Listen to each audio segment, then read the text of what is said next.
convicciones y valores, así como aptitudes.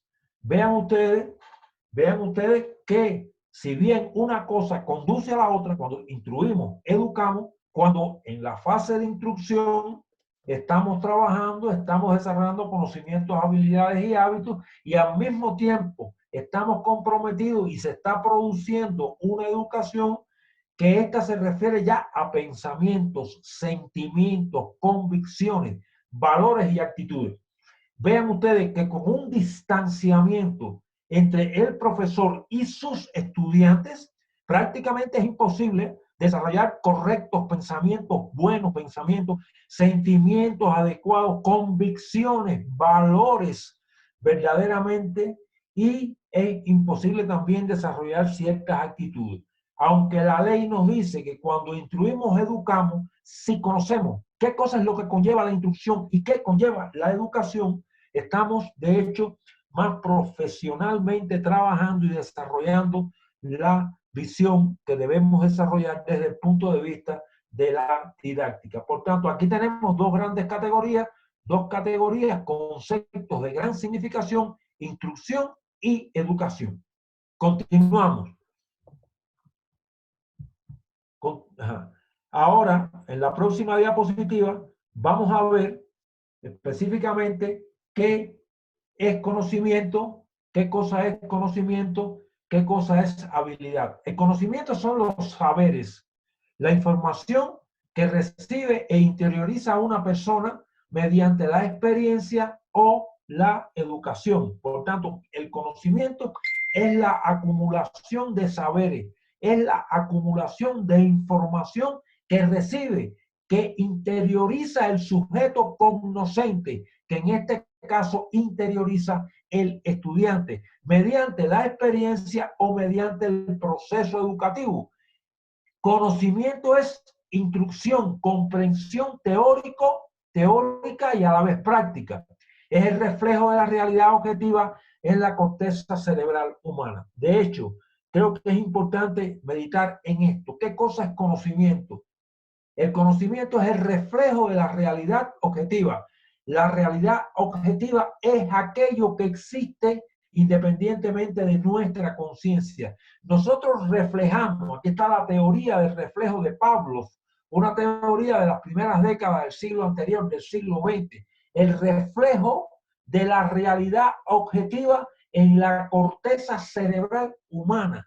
De manera que el conocimiento no es la realidad misma, sino el reflejo de la realidad en la corteza cerebral humana. Significa que el conocimiento es imagen de la realidad y no la realidad. Una cosa es la cosa en sí y otra cosa es el reflejo de la cosa. De manera que aquí hay una dialéctica objetiva presente en los objetos, fenómenos y procesos que estamos tratando de incorporar, y otra cosa es la realidad que se produce en nuestro pensamiento, en nuestra corteza cerebral, que es el reflejo de esa realidad. Por tanto, hay una dialéctica objetiva fuera de nosotros, fuera del sujeto cognoscente, y una dialéctica subjetiva en el sujeto cognoscente, particularmente en lo que es la masa cerebral, lo que es el cerebro, lo que es la corteza cerebral humana. Por tanto, en la medida que haya una correspondencia más exacta entre el objeto y el reflejo del objeto, el conocimiento será mucho más científico. Por tanto, aquí decimos que conocimiento constituye saberes, información, que interioriza el sujeto que conoce, el sujeto cognoscente, a través de experiencia, a través del propio proceso educativo. Y hay una comprensión en ese conocimiento no solo teórica, sino a la vez práctica. Y ese conocimiento no es más que el reflejo de la realidad objetiva en la corteza cerebral humana. Vean ustedes, aquí tiene la definición, digamos, que nos permite entender con claridad a qué hacemos referencia cuando nos referimos, digamos, a la categoría conocimiento. Ahora bien, la habilidad. ¿Qué es la habilidad? La habilidad es un sinónimo, digamos, de saber hacer. Cuando nosotros sabemos hacer algo a lo largo de un proceso, eso es habilidad. Por tanto, habilidad es sinónimo de saber hacer. Permite poder realizar determinada tarea. O sea, si podemos realizar una determinada tarea, es porque tenemos habilidad para eso.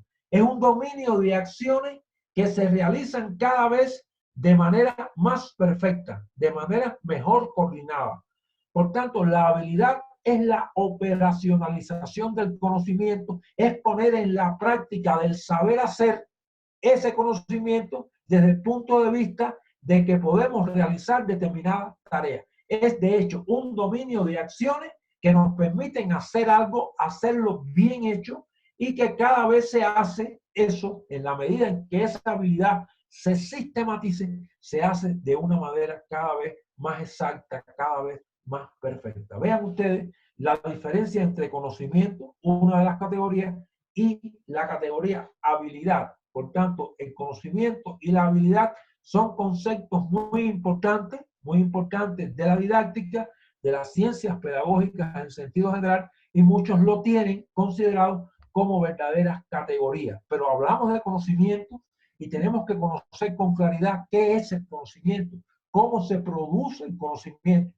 Hablamos de habilidad y tenemos que tener toda una claridad de qué significan las habilidades y de la importancia de las habilidades. Si solo conocemos algo teóricamente, es muy difícil que podamos accionar con ese conocimiento. Tenemos que lograr que ese conocimiento se incorpore, se relacione con habilidades determinadas que nos permitan poder realizar determinadas tareas, que nos permitan tener un cierto dominio de saber hacer, dominio que cada vez se perfecciona y se hace más adecuado, más perfecto. Continuamos entonces a la otra diapositiva donde hablamos del hábito. Bueno, el hábito es un procedimiento ya automatizado. En la habilidad hay que tener conciencia de que estamos desarrollando la habilidad. Hay que tener conciencia de los pasos que damos para poder desarrollar la habilidad. Pero ya cuando se sistematizan las habilidades, cuando ya de manera continua trabajamos en las habilidades, como yo decía al inicio, estas habilidades se van convirtiendo en hábitos, y el hábito es ya un procedimiento automatizado para la realización de determinada acción, de una acción determinada. Es una automatización en la ejecución y regulación de operaciones dirigidas a un fin, sin que exista desvinculación de la conciencia del individuo. Es decir, no podemos desvincular totalmente la conciencia del individuo, pero ya cuando tenemos hábito de algo, lo hacemos de una manera más automatizada. Para llegar al hábito hay que pasar por la sistematización de las actividades, de manera que tenemos que tener un conocimiento para después operacionalizar ese conocimiento, y ese conocimiento ya sistemáticamente operacionalizado se convierte en algo automatizado y pasa a ser ya un hábito. Hemos expuesto anteriormente el ejemplo de la lectura, donde tenemos que tener primeramente una serie de habilidades para la lectura. Ya tenemos que interpretar la lectura, tenemos que interpretarla, y de hecho cuando somos sistemáticamente objeto de esa habilidad, vamos convirtiendo esa habilidad en un hábito, en algo automatizado, que tiene que ver también con los intereses, tiene que ver también con las motivaciones. Vean ustedes que una cosa es conocimiento, otra cosa es habilidad, y otra cosa es la consecución final, que es el hábito. Esto es compromiso de todos los docentes, incluso de cualquier nivel educacional. Esto no está privado de que sea una cosa de importancia en la educación superior, en la educación universitaria. En la educación universitaria desarrollamos conocimientos, desarrollamos habilidades, convertimos todas esas habilidades en hábitos y ejercemos por todos estos influencias educativas en la manera de pensar, en la manera de comportarse los estudiantes, en la manera de actuar, en los valores que tenemos que en ellos ir desarrollando como parte ya de la formación y la modelación de su personalidad. Pasamos entonces ahora a otra diapositiva. Hemos ido digamos, precisando con claridad, aquí tenemos otro de las categorías, que es la categoría enseñanza-aprendizaje. Básicamente estamos trabajando con la categoría instrucción, con la categoría educación, con la categoría enseñanza, con la categoría aprendizaje. Y a partir de estas categorías surgen otros conceptos, por algunos considerados también como categorías. Pero bueno, ¿qué significa la categoría enseñanza? Esta es una categoría con la que está responsabilizado el docente, o sea, que la responsabilidad de enseñar es del docente y es correspondiente con la labor que él realiza. Es un proceso de organización de la actividad cognitiva, de la actividad que lleva al conocimiento. Por tanto, enseñar, la categoría enseñanza, es correspondiente con la labor del docente y es un proceso que organiza el docente para lograr la actividad que conduce a la cognición. Mientras que el aprendizaje, otra categoría, corresponde ya al estudiante. Ajá.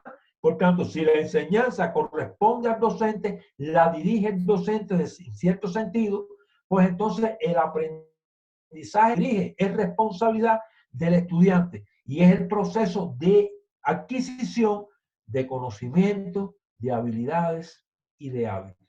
Y no podemos separar jamás conocimiento de habilidades y de hábitos. Y entonces este aprendizaje es responsabilidad del estudiante, pero está bajo la dirección del docente mediante el proceso de enseñanza. Por tanto, enseñamos para que haya un aprendizaje. La enseñanza la dirige el docente, el aprendizaje es la consecuencia de esa dirección por parte de los estudiantes, por parte del sujeto cognoscente. Pasamos entonces ahora a una próxima diapositiva, donde trabajamos también dos categorías más, la categoría de formación y la categoría de desarrollo. En primer lugar, quiero decir que estas dos categorías muy mal se interpretan en sentido general, porque en lo coloquial, en el lenguaje cotidiano, las personas conciben que una cosa primero se forma y después que está formada se desarrolla. Esto realmente no es así. O sea, en la concepción dialéctica y científica de estas categorías, en la medida que hay formación hay desarrollo y en la medida que hay desarrollo hay formación. Y aquí estamos imprimiéndole a todo esto una concepción didáctica. ¿Qué cosa es formación? La acción dirigida a formar algo. La acción dirigida a formar algo. En este caso, la personalidad.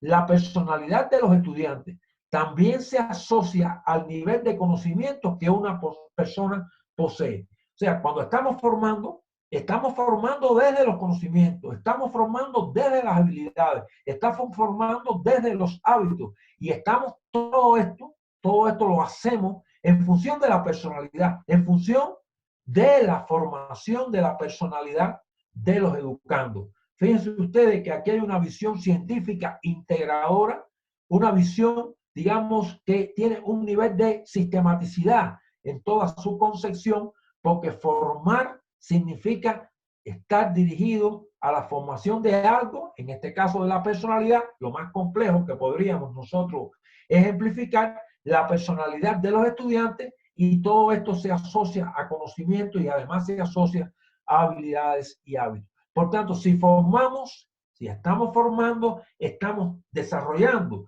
Desarrollo es progreso, es crecimiento intelectual, es crecimiento moral. Se asocia al desarrollo de la personalidad de los estudiantes. Vean ustedes, cuando hablamos de desarrollo, estamos hablando de personalidad. Cuando hablamos de formación, estamos hablando de personalidad. Por tanto, formación y desarrollo son dos categorías que se excluyen y se presuponen. Son dos categorías dialécticas.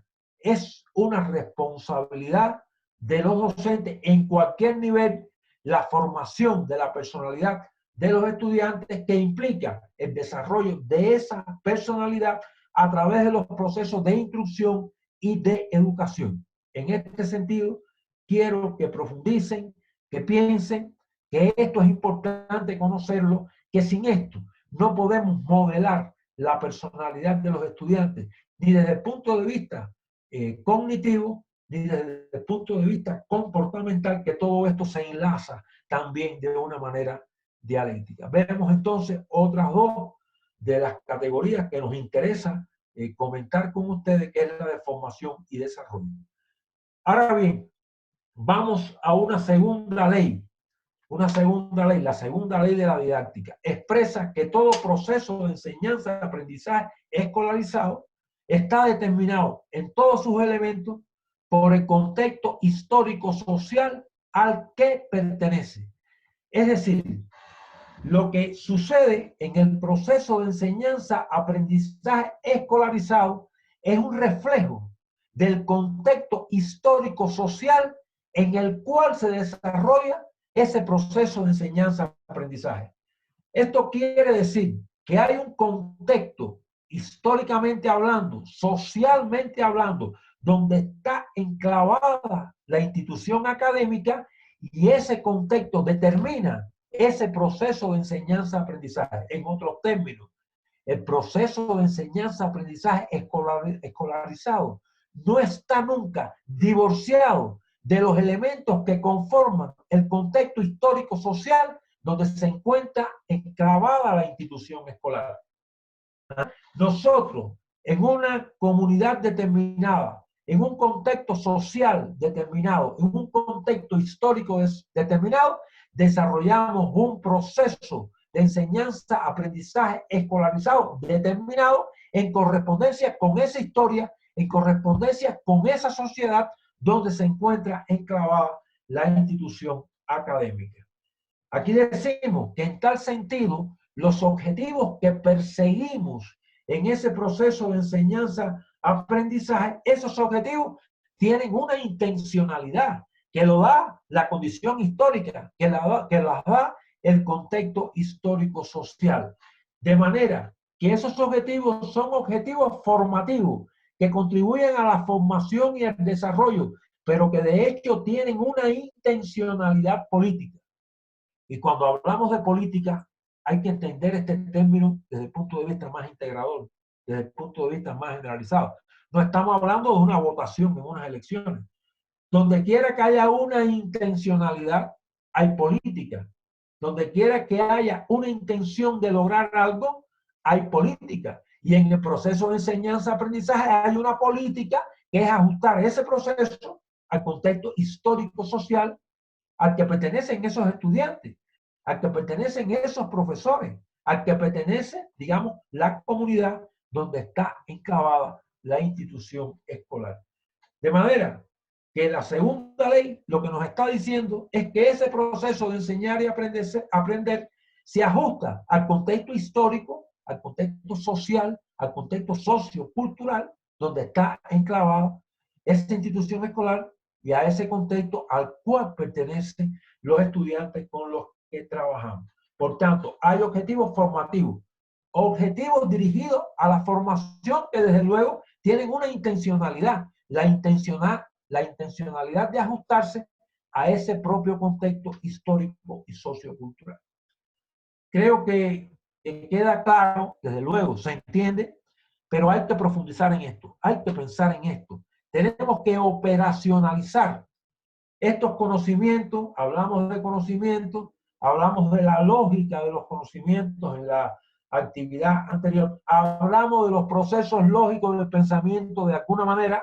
Esto tenemos que interiorizarlo, y para interiorizarlo tenemos que analizar, tenemos que sintetizar. Recuerden, y estoy ya de hecho expresando que los procesos lógicos del pensamiento son el análisis, la síntesis, la abstracción, la comparación y la generalización. Si nuestros estudiantes no analizan, no sintetizan, si nuestros estudiantes no comparan, si los estudiantes no generalizan y no realizan, pasan por estos procesos lógicos que, repito, son el análisis, la síntesis, la abstracción, la comparación y la generalización, nosotros nunca estaríamos aprendiendo de una forma profunda, no estaríamos aprendiendo jamás de una forma científica. Incluso estudiamos algo y en un periodo breve de tiempo lo olvidamos, porque no hemos operacionalizado el conocimiento, no lo hemos pasado por esos procesos lógicos del pensamiento. Es decir, que entender no necesariamente quiere decir recordar, recordar a largo plazo. Para recordar a largo plazo hay que operacionalizar los conocimientos. Tenemos que trabajar con el análisis, la síntesis, la abstracción, la comparación y la generalización. Y tenemos que sistemáticamente abordar todas estas ideas para que se interioricen para siempre en nuestra manera de comprender, en nuestra manera de conocer. De manera que si ustedes leen esto, lo entienden y se quedan ahí, dentro de 2 semanas, yo les pregunto cuál es la segunda ley de la didáctica y cómo ustedes podrían expresarla de una manera lógica y completa, no lo podrían hacer, porque se quedaron en el primer choque con la realidad y no operacionalizan el conocimiento de esa realidad. Yo creo que esto es importante decirlo. Y también importante es que en cada proceso de enseñanza, aprendizaje escolarizado, hay intenciones que están en los programas que derivan de lo que hemos conocido como derivación gradual de objetivos. Por tanto, hay política. Donde quiera hay política. En todas partes hay política. A mí me llama la atención como mucha gente dice, yo soy apolítico. Bueno, los apolíticos son los muertos, porque donde quiera hay política. Yo recuerdo un sacerdote de África del Sur, Desmond Tutu, que decía, que fue incluso premio Nobel de la Paz, decía, lo más político que hay es decir que se es apolítico, porque toda intención humana tiene tras de sí ciertos requisitos que quiero lograr y eso precisamente es político. Aquí tenemos la segunda ley que se cumple indefectiblemente, de manera regular, que se cumple objetivamente, al igual que esta tercera ley. ¿Qué dice la tercera ley de la didáctica? Bueno, ella expresa que todo proceso de enseñanza-aprendizaje es un sistema complejo. O sea, lo que nosotros hacemos con nuestros estudiantes, cuando nosotros dirigimos el proceso de enseñanza-aprendizaje, estamos dirigiendo un proceso altamente complejo, sumamente complejo. Recuerdo la teoría de la complejidad y los exhorto a que analicen, a que piensen, a que busquen qué cosa significa esta teoría. Todo es inmensamente complejo, mucho más si trabajamos con la personalidad. Cada estudiante, si estamos trabajando en un aula con 20 estudiantes, estamos trabajando con 20 personalidades. Cada personalidad es exclusiva, es única, es irrepetible. De manera que cada ser humano es distinto por su personalidad. Y nosotros tenemos que modelar esa personalidad, trabajar, formar, desarrollar esa personalidad. Esto es algo sumamente complejo. Aunque alguien dice que la pedagogía y la didáctica pertenecen a las ciencias blandas. Bueno, yo no sé cuáles serían los argumentos, pero yo no estoy de acuerdo. ¿Qué cosa puede ser blando? Tratar de modelar personalidades, trabajar con el elemento de la psicología que más complejidad puede establecer, con la visión que tiene cada cual que se corresponde con su personalidad. Por tanto, el proceso de enseñanza-aprendizaje es un sistema altamente complejo. También es abierto, porque nosotros estamos instruyendo y educando en el aula, pero ese sujeto de educación se está educando a través de sus familiares, se está educando a través de sus amistades, se está educando a través de los medios de comunicación, se está educando a través de las organizaciones sociales, es decir, sobre el educando con el cual nosotros trabajamos en la institución académica, está abierto a las influencias educativas. No solo estamos educándolo nosotros, tenemos una gran responsabilidad, pero esto es un sistema abierto también, donde los elementos de educación están influyendo en él más allá de la institución escolar. Y además, como que son tantas las influencias educativas, este proceso es multifactorial, abierto y multifactorial. Es decir, que hay muchos factores incidiendo sobre esos educandos, sobre esos estudiantes. Por tanto, la tercera ley de la didáctica me dice y expresa que todo proceso de enseñanza-aprendizaje es un sistema complejo. Yo le pusiera incluso altamente complejo. Al mismo tiempo es un sistema abierto y es un sistema multifactorial. Por tanto, hay toda una serie de influencias, digamos, educativas, y porque hay tantas influencias educativas, es un sistema además multifactorial. Muchos factores educativos están coincidiendo en el individuo con el cual nosotros estamos trabajando, estamos formando, estamos desarrollando. Y aquí tienen ustedes la tercera ley de la didáctica general. Bueno, aquí hay algo que hablamos en el encuentro anterior, la trilogía escuela, familia, comunidad, que demuestra que ese proceso de enseñanza-aprendizaje no puede estar separado de la familia. Nosotros no podemos trabajar con alguien que no conocemos. Nosotros no podemos trabajar con alguien que no entendemos cuáles son sus dificultades, cuáles son sus problemas emocionales, porque hay que educar a ese individuo donde quiera que esté, incluso en la universidad. Por tanto, nosotros tenemos que tener cierto acercamiento a la familia, un conocimiento de estos estudiantes con los que trabajamos, y tenemos que tener un conocimiento de la comunidad, porque esos estudiantes se están formando para desenvolverse en su comunidad, para establecer toda una serie de influencias comunitarias y para recibir de la comunidad toda una serie de influencias. De manera que hay una trilogía: escuela, entiéndase por escuela, institución académica. No importa si es de la educación inicial, no importa si es de la educación, digamos, secundaria, no importa si es de la educación especial o universitaria. La escuela es la institución, cualquiera sea el nivel a que nos refiramos. Pues esa escuela tiene que tener un vínculo en cierto sentido con la familia y un vínculo entre escuela-familia, familia-comunidad, comunidad-escuela, para poder educar e instruir según las necesidades, según las condiciones que están imperando en esa comunidad. Porque nosotros formamos a los estudiantes para la vida en sociedad, y la parte más estrecha de la sociedad donde se desarrollan nuestros educandos es la comunidad donde ellos residen. Por tanto, ese sistema de influencias múltiples, esa condición abierta y compleja, es abierta y compleja, entre otras cosas, porque estamos trabajando con la escuela, porque estamos trabajando con la familia y porque estamos trabajando con todos los elementos propios de una sociedad que ella de por sí es también altamente compleja. Continuamos entonces. La próxima diapositiva nos habla, nos dice, nos presenta la cuarta ley de la didáctica. Que esta ley se dirige a expresar que todo proceso de enseñanza-aprendizaje es una unidad de una diversidad. Fíjense, esto hay que entenderlo bien. ¿Qué quiere decir? Que todo proceso de enseñanza-aprendizaje en cualquier lugar que éste opere, en cualquier país que éste opere, en cualquier contexto donde tenga lugar ese proceso de enseñanza-aprendizaje, es una unidad de una diversidad. Bueno, la diversidad la hemos estado hablando. Cada estudiante tiene una personalidad totalmente diferente a la personalidad de otros estudiantes. Aquí hay diversidad. Los distintos estudiantes que tenemos en nuestras aulas tienen determinado desarrollo intelectual diferentes entre ellos. Aquí hay elementos de la diversidad. Por tanto, la diversidad está dada en conocimiento, la diversidad está dada en normas educativas.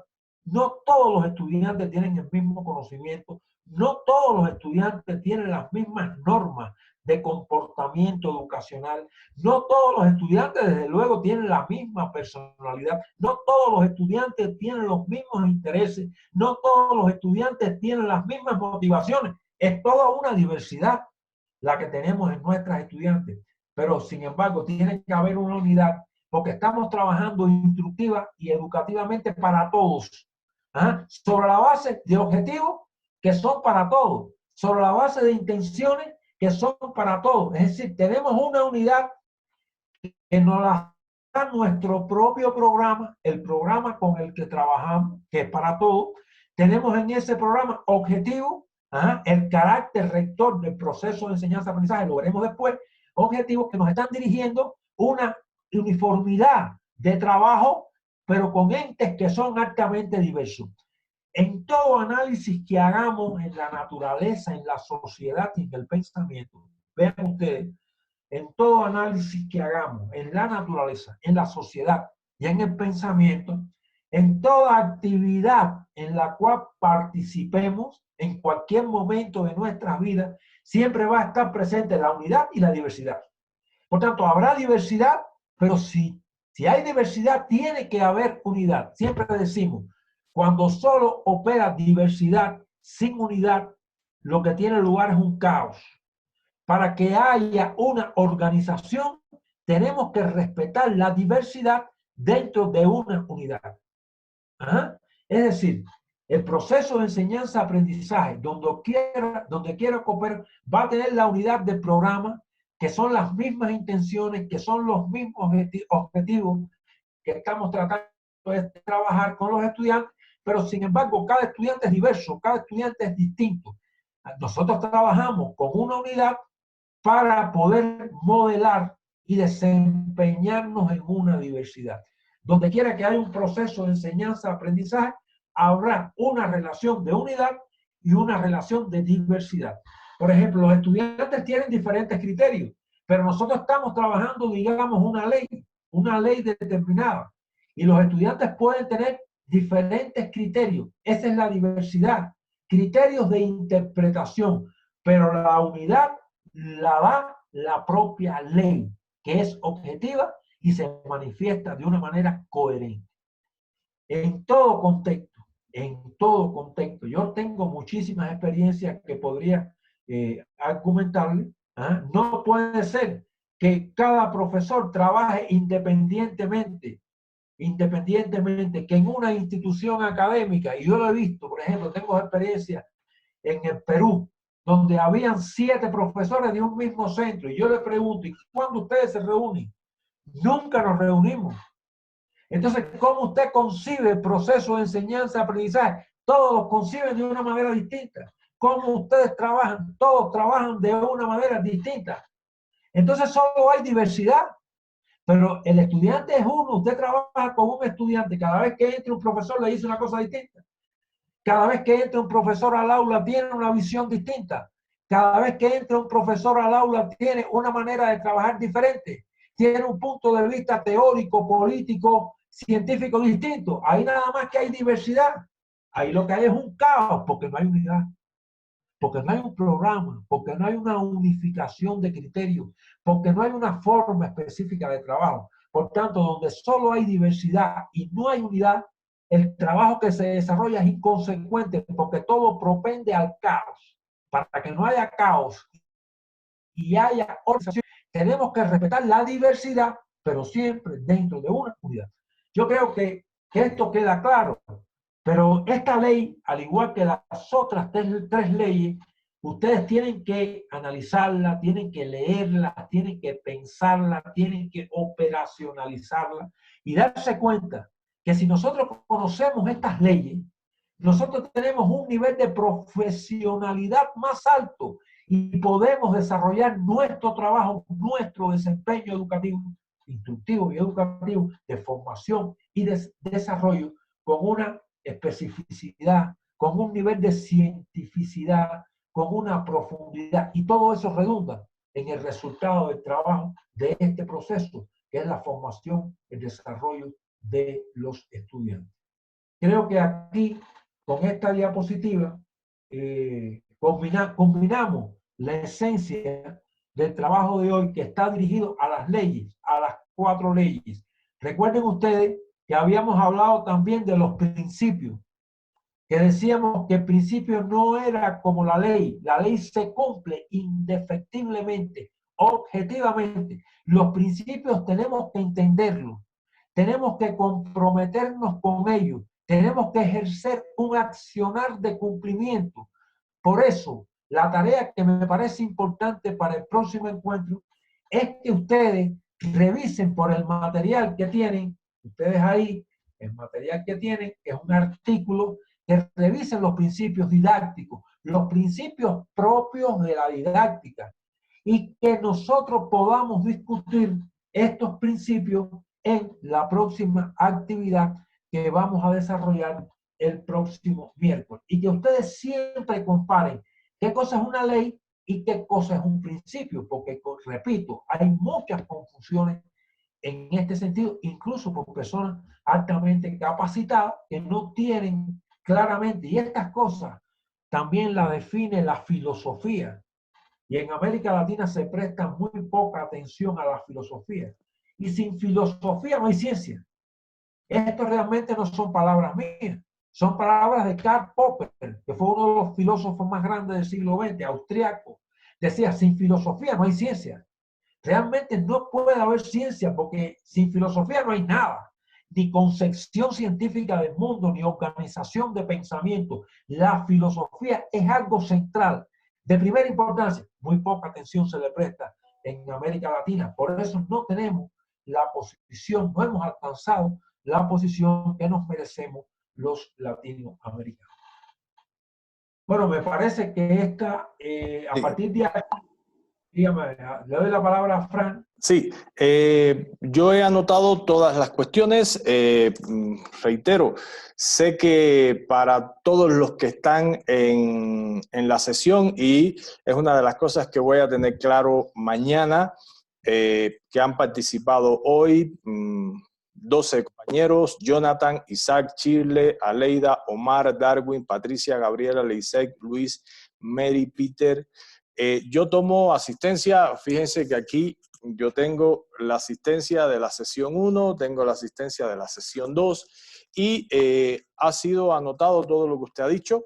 Les voy a compartir el tema sobre teoría de la complejidad de Edgar Morin para que lo puedan analizar.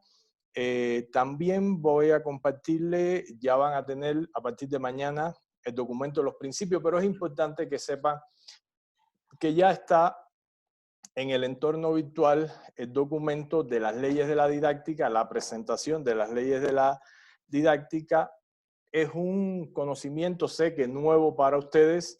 En este sentido, no todos vienen desde las ciencias de la educación, y esto lleva un proceso. Es decir, nosotros, el doctor Soto lleva muchos más años por su experiencia, yo llevo menos, pero entre los dos llevamos casi 60 años, casi 60 años de experiencia, sumando Soto y mi persona, 60 años en la docencia, solo dedicado a la docencia, 60 años. Entonces, por eso, hablar de 4 meses, entonces ya vamos a concluir la sesión. Esta sesión va a estar mañana a disposición de ustedes para que la puedan ver y puedan seguir estudiando. Todas las preguntas que ustedes quieran